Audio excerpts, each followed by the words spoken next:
Okay, Tuesday, 21st of October 2025. So, Adrian's daily vlog, sharing smart stuff men should know. A Bitcoin lending paradox. Now, okay. Now, the market right now is developing a lot of Bitcoin lending platforms, ways that people can use their Bitcoin as collateral to get loans at different percentages, different rates, time, periods, etc., etc. Now, this is beautiful because it's indiscriminate, meaning all you need is the Bitcoin for the loan. You don't need a credit score, background check, personal reference, nothing like that, job description, etc., etc.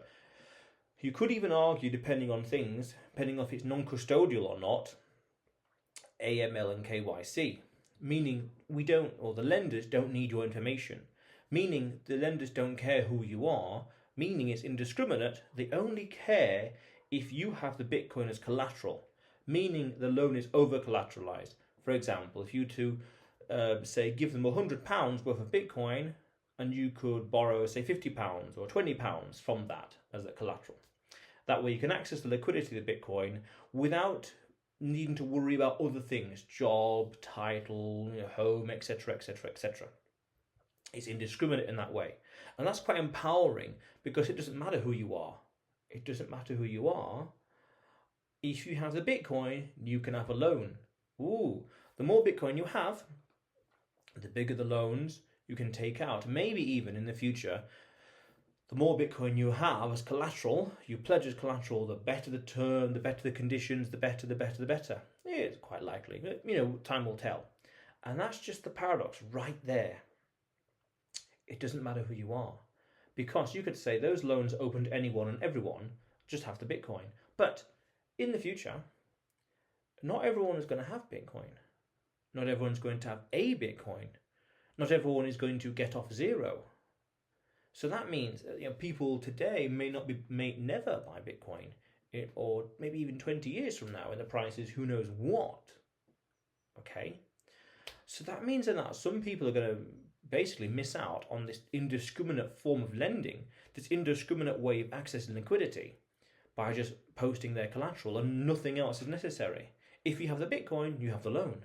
Very nice. Repaying it and servicing it is a different question, but on the principle, on prima facie, on first view, that's the deal. So therefore, there's going to be an interesting inequality, a Gini coefficient. The rich will get richer, the poor will get poorer, or really the poor will stay poor and the rich will get richer, because they can access more liquidity at cheaper rates and longer time periods, etc., etc. But those people that don't study Bitcoin, buy Bitcoin, stack sats today, and going into the future, DCAing at a regular interval into the future, as the lending market develops and matures and gets more sophisticated, they could be missing out. And therein lies the paradox. Those who refuse is a strong word, but those who refuse, deny, don't bother, you name it, to study Bitcoin, get involved in the space, buy Bitcoin, are going to miss out on this infrastructure into the future, and other periphery and other ancillary industries and technologies that will blossom because of this into the next 15 or so, 30 years. Wow. And then you can say, because Bitcoin, in one way you could argue, is pure meritocracy, a truth machine, really the only person they can truly blame is themselves. And I did some videos about this, the ontological shift that's going to happen because of Bitcoin, meaning how people understand lending and what's out there. They'll realize and hear about, there's a kind of lending that exists that doesn't need my details, for example, into the years to come, but they need Bitcoin. How do you get Bitcoin? I haven't got enough Bitcoin. Things like that. That's going to happen. That's going to cause a wealth disparity into the future. That's why I think at an interesting meta level, an interesting bittersweet kind of situation in the future, at least 15 years from now, Bitcoin will have a slightly bittersweet connotation to it. People will be looking at it thinking, Bitcoin is 2, 3, 5 million US dollars, for example.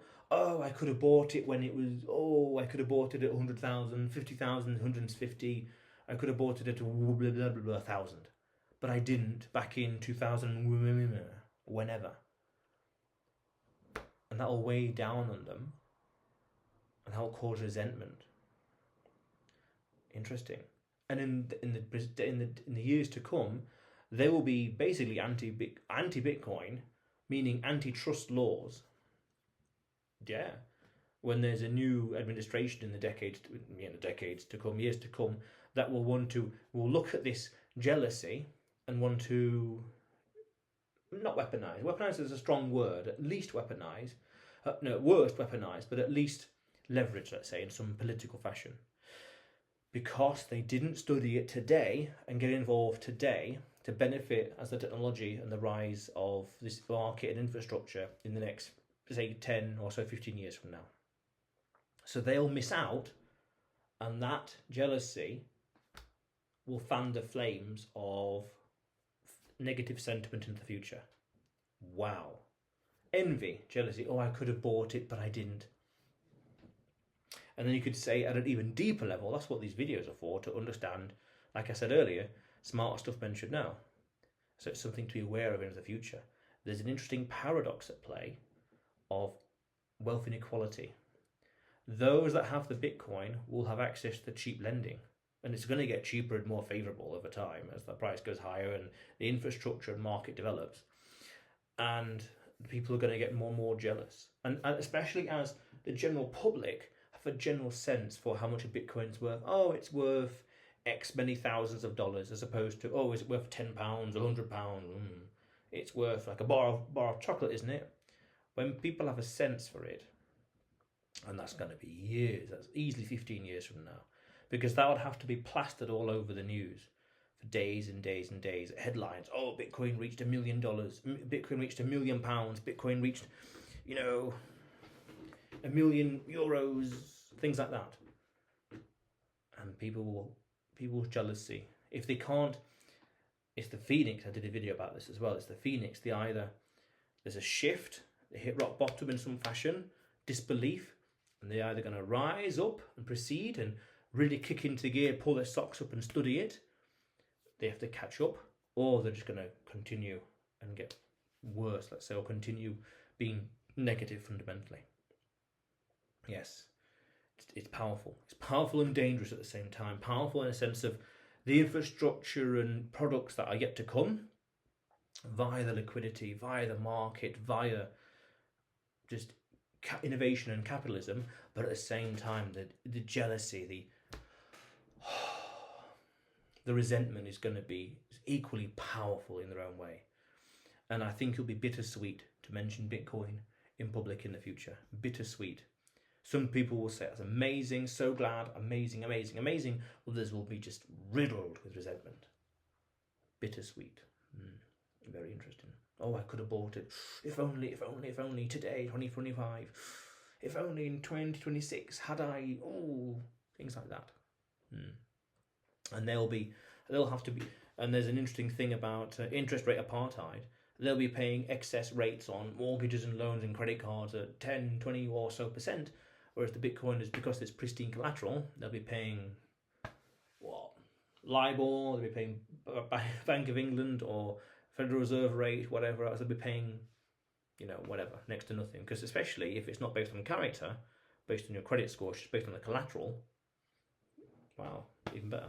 But then the question is, an even deeper meta level question is,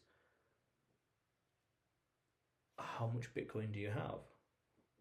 And at what regular interval are you acquiring more? Regardless of the price, are you acquiring more Satoshis? Very interesting. Because when this infrastructure does kick off, and now we're seeing the beginnings of it, the early innings, the start, as it really kicks off, the higher the price goes, the bigger the infrastructure and the other things that we developed, you're going to see booms and busts. There will be industries that today, and businesses and jobs and business models today, that we can't even fathom or imagine, that in 15 years from now will be mainstream, 30 years from now will be common. Just how someone in 1995 could not imagine the job of social media manager in that kind of regard. So it's exciting, it's powerful, but dangerous as well. I think it'll be bittersweet. Bittersweet. The politics of resentment will proliferate into everything in life, including Bitcoin into the future. But yeah. But otherwise, Adrian's daily vlog, sharing smart stuff men should know. Subscribe for more, and you will see me tomorrow.